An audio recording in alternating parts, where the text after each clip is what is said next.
भक्तों के भाग्य विधाता कर दो तुम बेड़ा पार, कर दो तुम बेड़ा पार। ऐ भिक्षु तव चरणों में, ऐ भिक्षु तव चरणों में वंदन है बारंबार।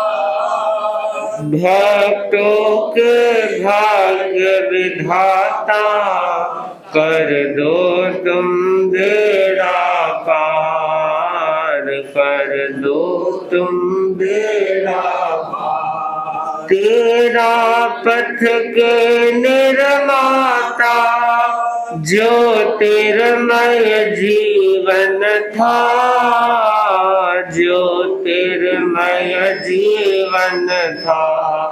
जीने की कला सिखाई, जीने की कला सिखाई। बन समकत के दाता भक्तों के भाग्य विधाता कर दो तुम बेड़ा पार, कर दो तुम बेड़ा पार। श्रद्धा के शुभ भावों से सुमिरन करता हूँ मैं, सुमिरन करता हूँ।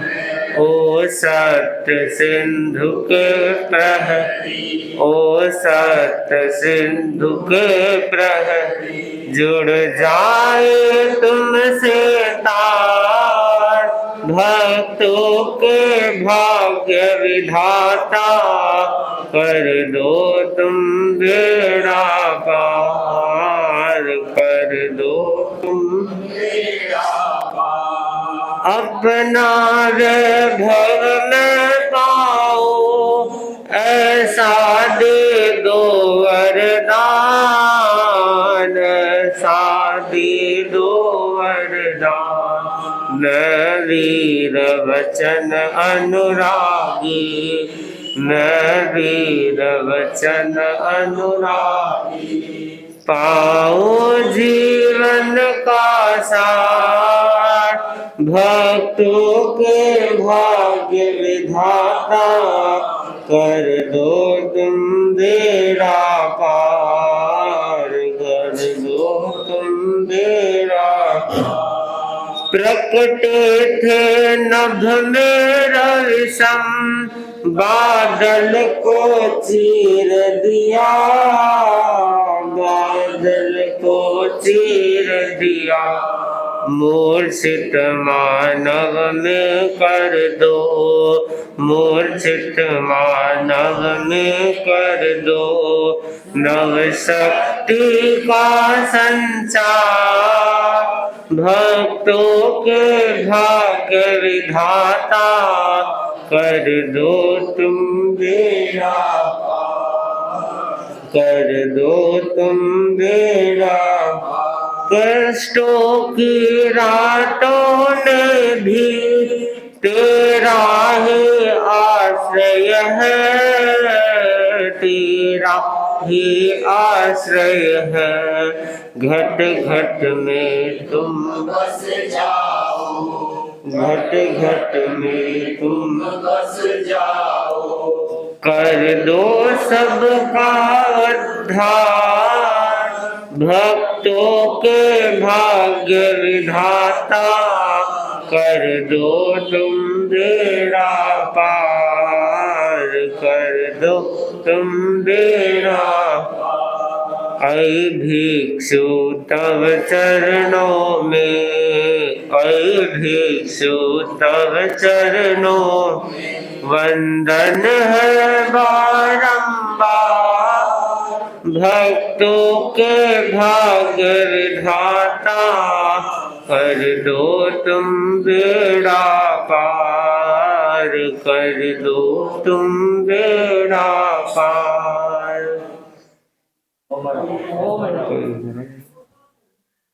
धन्य भाग्य हमारे मुनिवर जो आज आप यहाँ पधारे। हम स्विस पार्क वासियों का रोम रोम पुलकित हो रहा है। आपके पावन चरण स्पर्श से यहाँ की धरा धन्य हो गई है। मुनि प्रवर, मैंने सुना है कि चंद्रमा ताप का नाश करता है, गंगा पाप नाशिनी है और कल्प वृक्ष सारे संताप हर लेता है। लेकिन आप जैसे त्यागी तपस्वी संतों के चरण जहाँ पड़ते हैं, वहाँ की धरा धन्य हो जाती है, वातावरण पवित्र बन जाता है और माटी चंदन बन जाती है। और आप जैसे संत जहाँ विराजते हैं, वहाँ के ताप पाप व संताप सब एक साथ हर लेते हैं। आपके आने से यहाँ का पाप ताप व संताप सब का हरण एक साथ हो रहा है। तो ऐसे त्यागी तपस्वी संतों के स्वागत के लिए हम सब आतुर हैं। तो आपका 2 दिवसीय प्रवास हमारे लिए वरदान साबित हो, आपकी प्रेरणाएं, विशेष प्रेरणाएं हमें मिले, ऐसा हम मंगल भावना करते हैं, मंगल कामना करते हैं। अब स्वागत गीत। खुशियों के दीप जले, मुनिवर आंगन आए, खुशियों के दीप जले, मुनिवर आंगन आए, चिरनिश्चित स्वप्न फले, कर स्वागत हर्षाई, है रोम रोम पुलकित, हर्षित धरती अंबर, मन की वीणा झंकृत, उठते हैं नूतन स्वर, अभिनंदन की बेला, सारंग बरसाए,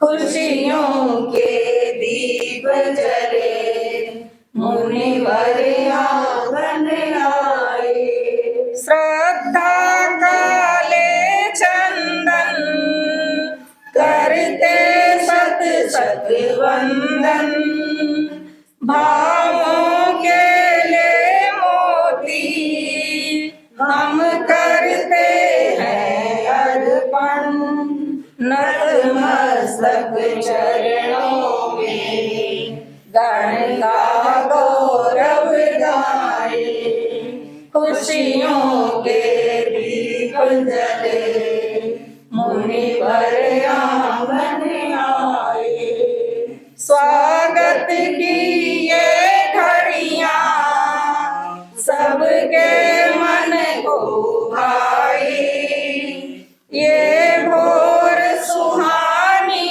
है, शुभ संदेश लाई, स्विस पार्क का भाग्य जगा, ज्ञान अमृत हम पाए, स्विस पार्क का भाग्य जगा, ज्ञान अमृत हम पाए, खुशियों के दीप जले, मुनिवर आंगन आए,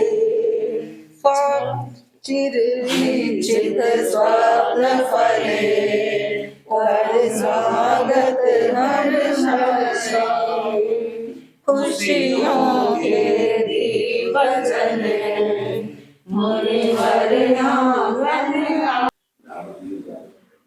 आभार तो सब व्यक्त करूं, ऐसे शब्द ही खोज नहीं पा रहा हूं। और स्वागत के लिए मैं इतना ही कहूँगा कि भाई ये हमारे लिए गर्व करने लायक क्षण है। हमें 2 दिवस का प्रवास मिला यहाँ पे और स्विस पार्क इसमें पूरा एक्टिव है। मुनि श्री जी आपके यहाँ छाता रहे, सीमित व्यवस्थाओं के अंदर में आपने जो कृपा कराई है, हम सभी स्विस पार्क के बासिंदे आपके आभारी हैं। मुनिवर कोई असाता हो तो खमत खावना बारंबार आप आए, कृपा कराई, यहाँ के आदमियों को बहुत बहुत खुशी हुई।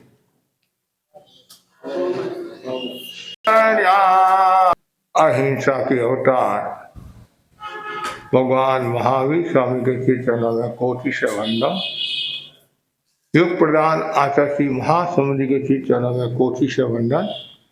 उपस्थित धर्म प्रेमी भाई और बहनों, भगवान महावीर की वाणी है, जन्म दुखम जरा दुखम रोगाय मरणाय अहो दुखो ये संसारो जत किसंती जंतु है। जन्म दुख है, जरा दुख है, रोग दुख है, मरण दुख है। पूरा संसार दुख की भट्टी में जल रहा है। पूरा संसार दुखों का कलेश है, घर है। उसे निजात पाने का एकमात्र जो आधार है वह धर्म है, अध्यात्म है। जीवन को गतिशील और सरस बनाने का एक महत्वपूर्ण जो मार्ग है वह है अध्यात्म साधना। अध्यात्म साधना के 3 फलित है: प्रमाद मुक्ति, कषाय मुक्ति, वासना मुक्ति। जो व्यक्ति अध्यात्म साधना में लीन रहना चाहता है, धर्म में प्रवीण होना चाहता है, तो सबसे पहले वह प्रमाद को छोड़े। प्रमाद को छोड़े, जीवन को मोड़े। प्रमाद एक प्रकार की ग्रंथि है। प्रमाद को मृत्यु का है, प्रमाद को हिंसा का है। जो व्यक्ति प्रमाद में रहता है वह व्यक्ति बहुत बड़ी शक्ति, संपदा, लब्धि से वंचित हो जाता है। बहुत सुंदर कहा गया है, एक मुस्कान 1000 गमों को भुला देती है। एक मुस्कान 1000 गमों को भुला देती है। एक पहचान हजारों की याद दिला देती है।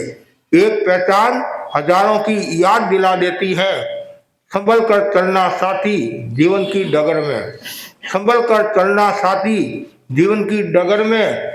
एक गफलत 1000 सपनों को जला देती है। एक गफलत 1000 सपनों को जला देती है। क्षण भर की गफलत जिंदगी भर की कैद हो जाती है।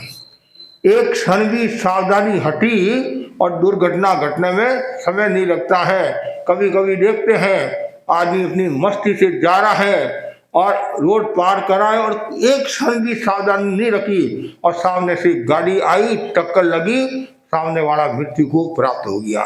इसलिए प्रमाद बड़ा खतरनाक होता है। जो साधक है और जो साधना में लीन है उनके लिए तो बहुत जरूरी है जागरूकता। और जितनी ज्यादा जागरूकता होगी उतना ही वह अध्यात्म में प्रवेश करेगा। और जागरूकता नहीं है तो कभी भी वो अध्यात्म में प्रवेश नहीं कर सकता है और संपूर्ण रूप से धर्म की आराधना नहीं कर सकता है। धर्म की आराधना करना है, अध्यात्म में आगे बढ़ना, तो सबसे पहले भगवान ने कहा है जागरूकता की साधना करो। समयं गोय मापमाई, हे गौतम तुम क्षण भर भी प्रमाद मत कर। जो व्यक्ति प्रमाद करता है, आलस्य करता है, वह दुख को, अवसाद को प्राप्त होता है और जिंदगी भर तक वो पश्चाताप करता रहता है। राजस्थान की घटना है, दो दोस्त थे, 2 किसान थे। एक का नाम रामू, एक का नाम श्यामू था। रामू सरल था और श्यामू दगाबाज था, मायावी था, कपटी था। दोनों के भैंसें थी और भैंस प्रसव करने वाली थी, ब्याने वाली थी। दोनों की भैंस एक ही रात को ब्याने वाली थी। तब श्यामू ने चतुराई के साथ रामू से कहा, दोनों नींद खराब क्यों करे, दोनों नींद खराब क्यों करे, ऐसा कर तू सो जा और मैं जागता रहूंगा। श्यामू ने रामू से कहा, रामू सरल आत्मा थी। रामू ने कहा तू सो जा और मैं जागता रहूंगा। श्यामू तो यही चाहता था कि मैं सो जाऊं आराम से और भैंस ब्याएगी, ये संभाल देगा। ठीक है, श्यामू सो गया और रामू जागता है और दोनों भैंसों ने प्रसव किया, बच्चों को जन्म दिया। जो सोया हुआ था श्यामू, उसकी भैंस ने पाड़ी दी और जो जागता रामू था उसकी भैंस ने पाड़ा दिया। रामू ने सोचा सारी रात काली मैंने की और मेरे तो पाड़ा हुआ है और इसके पाड़ी हुई है, ये तो अनर्थ हो गया। और रात को देखने वाला कौन है? उसने पाडी की जगह पाड़ा रख दिया और पाड़ा की जगह पाडी रख दी। सुबह हुआ, शामू तो राजी था कि बच्चे ने जन्म मतलब बच्चा हो गया, भैंस ने बच्चे को जन्म दे दिया है। और शामू ने पूछा, रामू क्या हुआ? कि सुता रे पाड़ा जने और जागता रे पाडी जने। कितनी गहरी बात कह दी, मार्मिक बात कह दी। जो सोया है वो खोया, कने जो सोता है वो खोता है और जो जागता है वह पाता है। इसलिए हमेशा सजग रहना। गुरुदेव तुलसी ने भी गीत लिखा नहीं, सजग बनो बेटे जा रही गाड़ी, सजग बनो बेटे पल पल में टूट रहे सांसों की लड़ी, पल पल में टूट रहे सांसों की लड़ी। संयम करो बेटे जा रही घड़ी, संयम करो। सोचता समझता तू कहता सही है, सोचता समझता तू कहता सही है। करने कराने को कुछ भी नहीं है, कुछ भी नहीं है। केवल किस काम की ये बातें बड़ी, केवल किस काम की ये बातें बड़ी। सजग बनो बेटे जा रही घड़ी, सजग बनो बेटे जा रही घड़ी। पल पल में टूट रहे सांसों के लड़ी, पल पल में टूट रहे सांसों की लड़ी। संयम करो बेटे जा रही घड़ी, संयम करो। आदमी बहुत सोचता है, बहुत कहता है, बहुत बोलता है, मुझे ये करना, ऐसा करना, वैसा करना। साधु संत पधारेंगे, मैं पूरी सेवा करूंगा। फिर बाद में बाबो आवन ताली बाजे। कहना अलग बात है, सेवा करना दूसरी बात है। पद लेना अलग बात है, पद की जिम्मेदारी समझना दूसरी बात है। नैतिकता के साथ समाज की सेवा करना अलग बात है। क्यों पूरा संसार, अधिकांश लोग प्रमाद में सोए हुए हैं, अज्ञान में सोए हुए हैं। और जो व्यक्ति अज्ञान में सोया हुआ है, प्रमाद में सोया हुआ है, वो कहाँ से साधना करेगा, कहाँ से धर्म आराधना करेगा। यदि आपको अध्यात्म की साधना करना है तो प्रमाद को छोड़ना पड़ेगा। भगवान ने बार बार कहा है, गौतम तुम क्षण भर भी प्रमाद मत कर। यदि तुमने प्रमाद कर दिया तो फिर कभी कभी दुर्गति को भी जाना पड़ सकता है। क्यों? जिस समय आयुष्य का बंधन हो रहा है और उस समय यदि आप प्रमाद में हो तो सुगति की बजाय दुर्गति की संभावना बनी रहती है। इसलिए हर पल हर क्षण सजग रहो। जिंदगी का कोई भरोसा नहीं है, पल का कोई भरोसा नहीं है। कुछ लोग कहते हैं महाराज बुढ़ापा में धर्म ध्यान करेंगे, कहते नहीं बुढ़ापा आएगा तब तो धर्म ध्यान करेंगे। अब तो पढ़ाई का समय है, आदि का समय है। बच्चों को भी प्रेरणा देते हैं दर्शन करना, तो माता पिता दादा दादी भी पक्ष लेने लग जाते हैं कि महाराज ज़्यादा फोर्स मत करो, बच्चों के भी पढ़ाई है, एग्जाम है, दर्शन करे तो ठीक, नहीं करे तो ठीक। तो फिर हम प्रश्न पूछते, मोबाइल देखता है कि महाराज वो तो टाइम पास करने के लिए, मनोरंजन के लिए 2 घंटा देख लेता है। और 2 घंटा टाइम ये मोबाइल देखने की उसके पास में टाइम है, और टीवी देखने के लिए टाइम है, दोस्तों से बात करने के लिए टाइम है, घूमने के लिए टाइम है, होटल में जाने के लिए टाइम है, और महाराज के दर्शन करना है तो माँ बाप भी पक्ष लेने लग जाते हैं। फिर जब बच्चे वो गलत रास्ते पर जाते हैं तब वो माँ बाप क्या कहते हैं, महाराज हमने ध्यान नहीं दिया। तो प्रारंभिक ध्यान दे देती है तो ये समस्या नहीं आती है। नहीं कहते पानी आए उसे पहले ही पाल बांध दो तो समस्या नहीं आएगी। पानी आ गया, यहाँ तक पानी आ गया, फिर आप पाल बांधने की बात करते तो कहाँ से होगा। तो शुरू से ही बच्चों को धर्म के संस्कार दो, परिवार के संस्कार दो, समाज के संस्कार दो। कि जो व्यक्ति जितना ज्यादा धर्म में लीन रहेगा और परमात्मा को छोड़ेगा और धर्म के प्रति आस्था रखेगा तो उसका बेड़ा पार है। इसलिए हमेशा ये भावना भाव कि मैं परमात्म मुक्ति की साधना करूं, मेरा एक एक क्षण जागरूकता के साथ व्यतीत हुए। कहते नहीं, सोने का धागा मूल्यवान होता है और उससे भी ज्यादा मूल्यवान समय का धागा होता है। सोने का धागा फिर भी मिल जाएगा, लेकिन ये परमात्मा, ये क्या समय का जो धागा है वो मिलने वाला नहीं है। जो समय चला गया वो वापिस लौट कर आने वाला नहीं है। जो जो रातें चली गई वापिस लौट कर आने वाली नहीं है। जो जो समय चला गया है लौट कर आने वाला नहीं है। अब जो अवशेष समय है, चला गया वो तो चला गया, अवशेष समय है वो भी मेरा जागरूकता के साथ व्यतीत हुए। एक एक क्षण का मैं सदुपयोग करूं। क्षण निकमो रणो नहीं रणो आत्म काम। कितना सुंदर का है, क्षण निकमो रणो नहीं रणो आत्म काम। हमेशा आत्म साधना में लीन रहो, एक क्षण भी प्रमाद मत करो। बार बार भावना भाव मेरा ये जो मनुष्य जीवन है ये प्रमाद में नहीं जाए, भोग में नहीं जाए, विलासिता में नहीं जाए, कषाय में नहीं जाए और केवल जागरूकता के साथ व्यतीत हुए।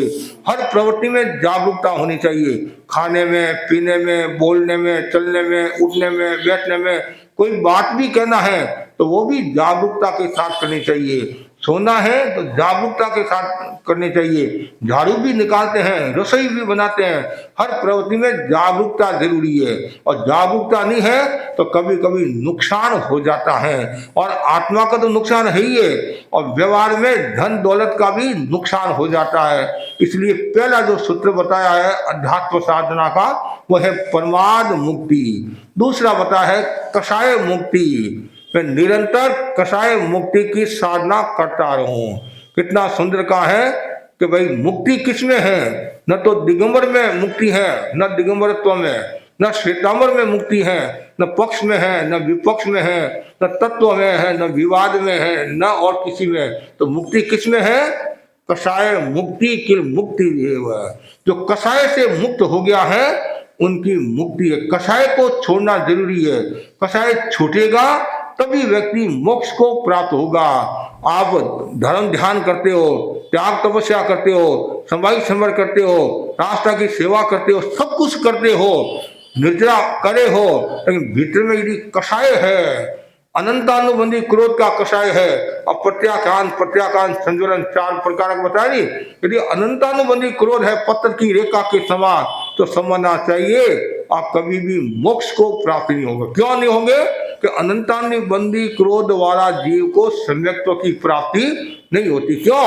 वो इतना गुस्से में रहता है, इतना गुस्से में रहता है, उसको बोध भी नहीं रहता है। तो जहाँ बोध नहीं है वहाँ संबोध नहीं है और संबोध नहीं है तो फिर आत्मा का दर्शन कैसे होगा। तो अनंतानुबंधी क्रोध बड़ा ही खतरनाक होता है और जब आदमी को गुस्सा आता है तो पता नहीं चलता है। दो दोस्त थे। एक दोस्त बोला मैं काला नाग हूं। क्या बोला? मैं काला नाग हूं और काटने के बाद में तुम पानी नहीं मांगेगा, काटने के बाद में कोई पानी नहीं मांगेगा। और दूसरा बोला वाह तुम काला नाग है, मैं 100 गुंडों का एक गुंडा हूं। क्या कहा? मैं 100 गुंडों का एक गुंडा हूं। और परिणाम ये आया दोनों ने आयुष्य पूरा किया, एक सांप बना एक गुंडा बना।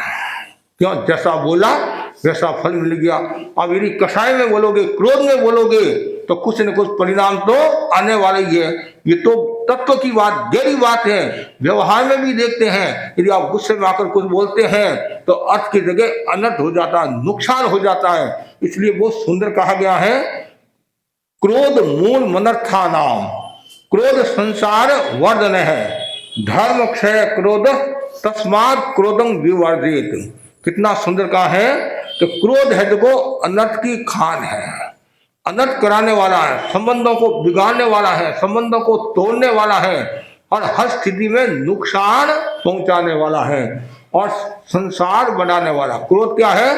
संसार बढ़ाने वाला है और धर्म को क्षय करने वाला है, धर्म का नाश करने वाला है। इसलिए ज्ञानी जन क्रोध को समझकर उसको छोड़े तो आप आगे बढ़ सकोगे। और यदि आप नहीं छोड़ते हैं, क्रोध को पास में रखते हैं तो नुकसान ही नुकसान। इसलिए कहा गया है क्रोध की खुराक क्या है? क्रोध की खुराक है प्रीति, विनय, विवेक, ये क्रोध की खुराक है। जब आदमी को गुस्सा आता है तो सबसे पहले प्रेम को खा जाता है, प्रेम का नुकसान करता है, विनय का नुकसान करता है, विवेक का नुकसान करता है। उसके न तो उसमें विवेक रहता है, न विनय रहता है, और न प्रेम का भाव रहता है। तो प्रीति का भी नाश करता है, विनय का भी नाश करता है, और विवेक को भी भगा देता, मतलब विवेक का भी नाश कर देता है। ये क्रोध की खुराक है। तो जहां क्रोध है वहां बोध नहीं है, वहां समस्या है, पग पर अवसाद है, कष्ट है, तकलीफ है। इसलिए ज्ञानी जन बार बार कहते हैं क्रोध को छोड़ो। यहां तक बताया गया है, आश्चर्य की बात है, एक दिन का ज्वर 6 महीने का बल हरण करता है। एक दिन का ज्वर है 6 महीने के बल का हरण करता है, और किंतु क्षण मात्र क्रोध करोड़ों वर्ष की साधना को नाश कर देता है, करोड़ों वर्षों की साधना को नाश कर देता है। ऐसा कोई क्षण आता है, और ऐसा कहा जाता है कि जो मुनि उसकी साधना करने वाला और क्रोध के कारण उसकी साधना सुमेरु होने वाली थी, वो गुब्बारा बनकर रह गई। हमारे जैन आगमों में, ग्रंथों में आता है, भगवान महावीर का पूर्व भाव ले लीजिए विश्वभूति का, तो गुस्सा किया, उसका परिणाम क्या आया। इसलिए हमेशा गुस्सा से दूर रहना चाहिए, क्रोध से दूर रहना चाहिए, और इसी प्रकार अहंकार और माया और लोभ से भी दूर रहना चाहिए। तो जो कषाय से छुटकारा पाता है तो वो अध्यात्म ज्योति को प्राप्त होता है, मोक्ष को प्राप्त होता है। जैसे पहला जो मैंने बताया परमार्थ मुक्ति, जो परमार्थ से छुटकारा पाता है। दूसरा है कषाय से छुटकारा पाना, जैसे क्रोध से छुटकारा पाना, ऐसे ही अहंकार, माया, लोभ से छुटकारा पाना चाहिए। माया भी खतरनाक है, माया को भी खतरनाक तत्व कहा गया है। जब व्यक्ति को माया डसने लग जाती है तो वो पानी भी नहीं मांगती, कहते नहीं, माया को नागिन भी कहा है, माया को नागिन भी कहा है। और ऐसे लोभ है तो उसमें भी कोई पता नहीं चलता है, लोभे लागो वाणियों ने चाटे लागी गया, कहते नहीं। जब आदमी लोभ में पड़ जाता है उस समय परिवार का सदस्य भी नहीं दिखता है, और वो कुछ भी करने के लिए तैयार हो जाता है। इसलिए कहा गया है हिंसा का सबसे बड़ा जो कारण है वह है लोभ। आचार्य महाप्रज्ञ जी के शब्दों में, आदमी हिंसा क्यों करता है, वो लोभ के कारण करता है।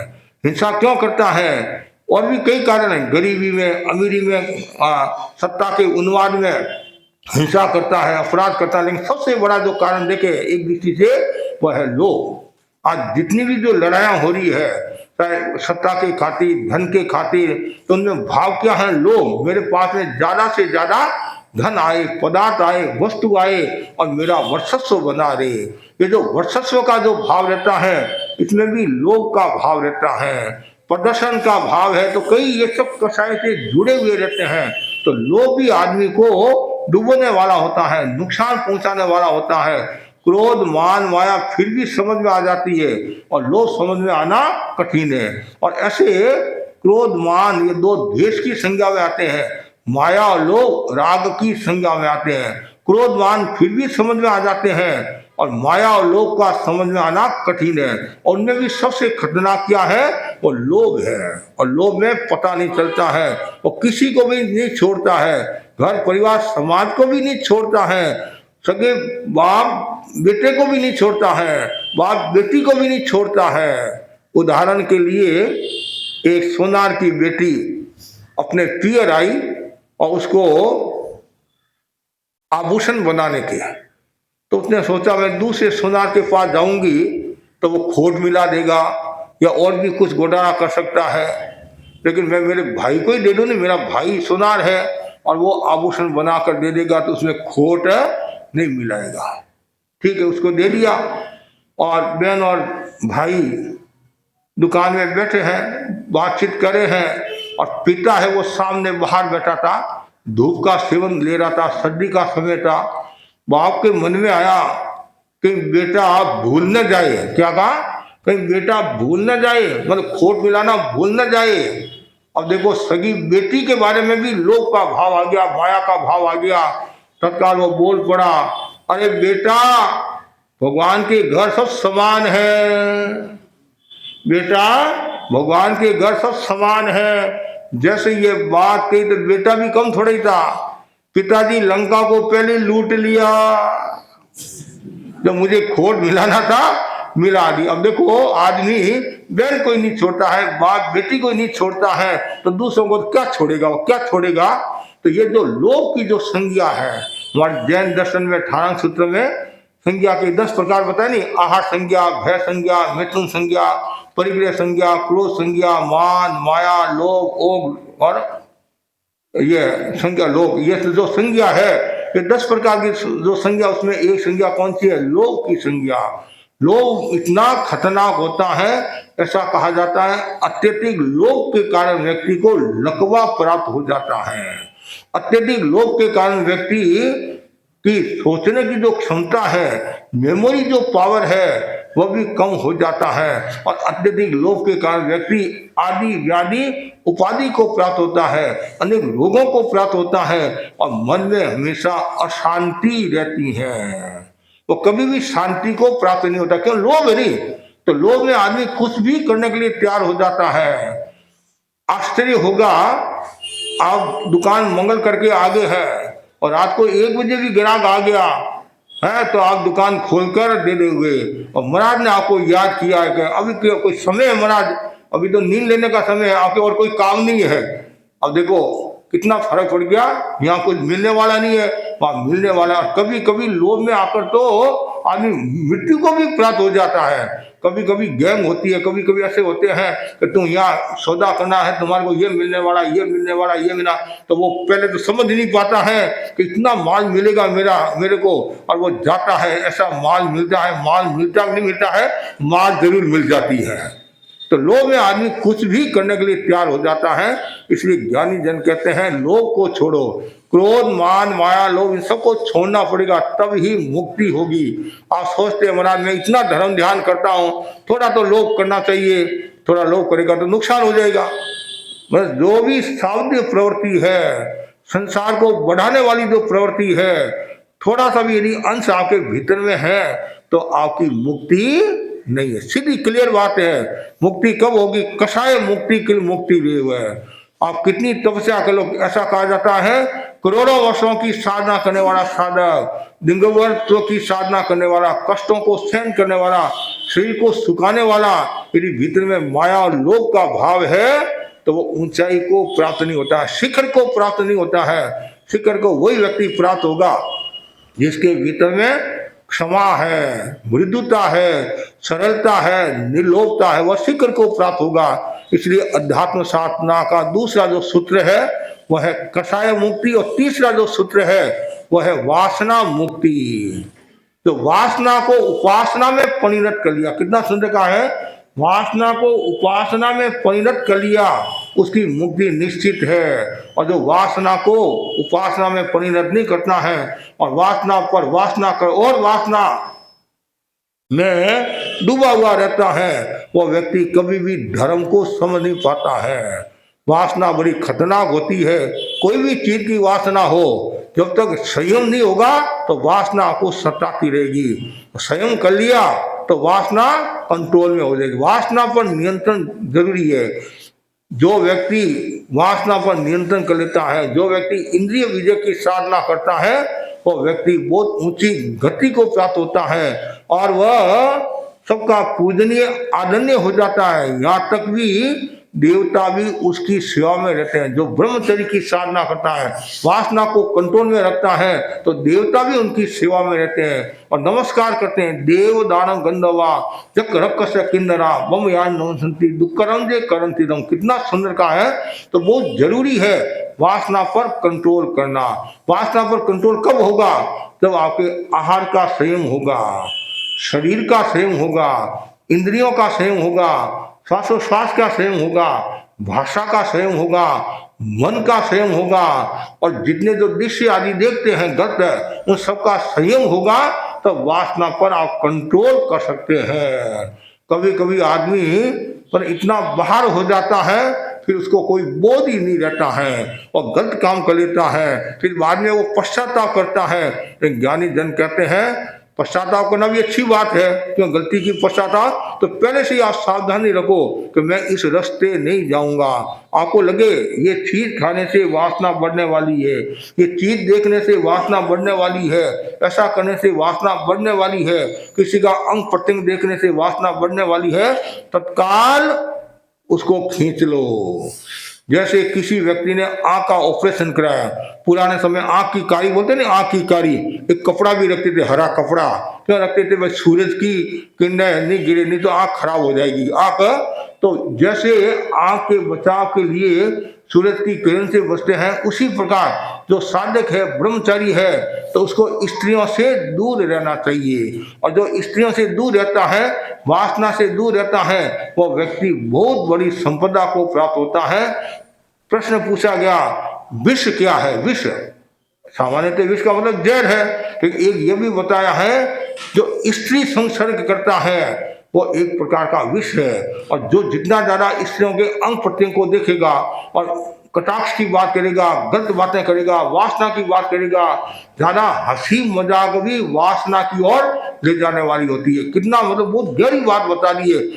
यहाँ तक बताया गया है कि आपकी बेटी है, बाप है, और यदि घर में अकेली बेटी है और अकेला बाप है तो भी सावधानी रखना चाहिए। कब किसका मन खराब हो जाए, कब इंद्रियां उत्तेजित हो जाए, कब कषाय उत्तेजित हो जाए, कब वासना उत्तेजित हो जाए, पता नहीं चलता है। इसलिए वासना मुक्ति की साधना करो, और जो वासना मुक्ति की साधना करता है तो समझना चाहिए उसके आनंद ही आनंद है, उसका आभा मंडल भी निर्मल रहता है और आभा मंडल भी पवित्र होता है और सबका चेता होता है। वो जहाँ कहीं भी बैठेगा उसके जो पुद्गल है वो पुद्गल इतने प्रभावशाली होंगे तो दूसरे के रोगों को भी नाश कर सकते हैं। आपने नाम सुना होगा, मैं बार बार कहा भी करता हूँ, प्रसंग को सुना भी देता हूँ आपको। पेत्र कुमार था, पेत्र कुमार, ये भीलवाड़ा के पास में मांडलगढ़ है, वहाँ के राजा की रानी को बुखार आ गया और वहां का ये मंत्री था, बुखार आ गया और बुखार उतर नहीं रहा है। तो किसी ने सुझाव दिया राजा को, आपका जो मंत्री पेत्र कुमार है, पेत्र कुमार, वो जो शॉल ओढ़ता है, रजाई ओढ़ता है, वो आप रानी को उड़ा दो और बुखार उतर जाएगा। कभी ऐसा होता है क्या? किसी की शॉल उड़ाने से बुखार थोड़ी उतरता है। नहीं तो आप हमारा कहना मानो, तो वैसा ही किया, आपको आश्चर्य होगा, बुखार उतर गया, बुखार उतर गया। फिर पूछा कारण क्या है? कि पेत्र कुमार है, वो शील की साधना उसकी बहुत गहरी थी, वासना पर इतना कंट्रोल था, तो उसका इतना पावर था, उनके जो पुद्गल थे और वो पुद्गल सामने वाले व्यक्ति को प्रकाशित कर लेते थे। बहुत आज साधना का बहुत बड़ा प्रभाव होता है। अब आप गुरुदेव की सन्निधि में बैठे हो, आप भयंकर से भयंकर रोगी हो, और मतलब कैंसर जैसी बीमारी है, और यदि आपकी गुरु के प्रति श्रद्धा है, गुरु के चरणों में आप बैठे हो, तो गुरु के जो आभा मंडल से जो किरणें निकलती हैं, जो रश्मियां निकलती हैं, वो रश्मियां आपके जीवन को आलोकित करती हैं और यहाँ तक कि रोग से छुटकारा मिल जाता है। तो प्रभाव तो होगा ही नहीं, साधना का प्रभाव है, त्याग का प्रभाव होता है, ब्रह्मचर्य की साधना का प्रभाव होता है। तो 5 जो महाव्रत है, हमारे 5 महाव्रतों में चौथा महाव्रत कौन सा है? ब्रह्मचर्य। और भगवान ने भी कितना सुंदर कहा है, तवेषु वा ब्रह्मचर्यम है, तवेषु वा ब्रह्मचर्य, तपों में सर्वश्रेष्ठ कौन सा है? ब्रह्मचर्य तप है। तो ब्रह्मचर्य की साधना बहुत ऊंची साधना है। इसलिए वासना कंट्रोल के लिए क्या करना चाहिए? आहार का सेवन करो, खड़े खड़े कायोसर करो, ब्रह्म केंद्र पर जो जीव का अग्र भाग है, ब्रह्म केंद्र पर क्या करो? आप ध्यान करो, बार बार चिंतन करो। वासना नहीं रही, वासना नहीं रही, वासना के कारण मैं विवाह में जाऊंगा, मेरा स्वभाव बिगड़ेगा, आत्मा का नुकसान होगा, मुझे आत्मा के स्वभाव में रहना है, सबको माता पिता की तरह मुझे रखना है, बहन के रूप में स्वीकार करना है आदि। तो इससे क्या होगा? धीरे धीरे आपका मन नियंत्रित रहेगा, मन पवित्र होगा, वासना कंट्रोल में रहेगी। तो इसलिए आवश्यकता है कि आप सब मतलब अध्यात्म साधना को प्राप्त करना चाहते हैं तो अध्यात्म साधना के ये 3 सूत्र है। पहला कौन सा सूत्र है? परमाद मुक्ति, दूसरा कषाय मुक्ति और तीसरा है वासना मुक्ति। ये 3 सूत्रों की जो आराधना करता है वो व्यक्ति अध्यात्म को अध्यात्म में लीन रहता है और धर्म में लीन रहता है। और धर्म एक ऐसा तत्व है, अध्यात्म एक ऐसा तत्व है, ऐसा कहा जाता है सब दरवाजे बंद हो जाए टेंशन की बात नहीं है, लेकिन अध्यात्म का दरवाजा बंद नहीं होना चाहिए, धर्म का दरवाजा बंद नहीं होना चाहिए। जिस दिन धर्म का दरवाजा बंद हो गया, अध्यात्म का दरवाजा बंद हो गया, उस दिन क्या होगा, छठा आरा आ जाएगा। क्या आए? छठा आरा आ जाएगा। तो इसलिए हमें ध्यान है, अध्यात्म का दरवाजा बंद नहीं रही, धर्म का दरवाजा बंद नहीं रही। हमेशा जागरूकता की साधना करो, कषाय मुक्ति की साधना करो और उपासना की साधना करो। इससे आपका ये लोक भी सुधरेगा और परलोक भी सुधरेगा, वर्तमान भी सुधरेगा, भविष्य भी सुधरेगा। और इनसे भाव आपके अच्छे रहेंगे, भाव अच्छे रहेंगे तो भव भी आपका सुधर जाएगा। इसी आशा के साथ ओम आरहम।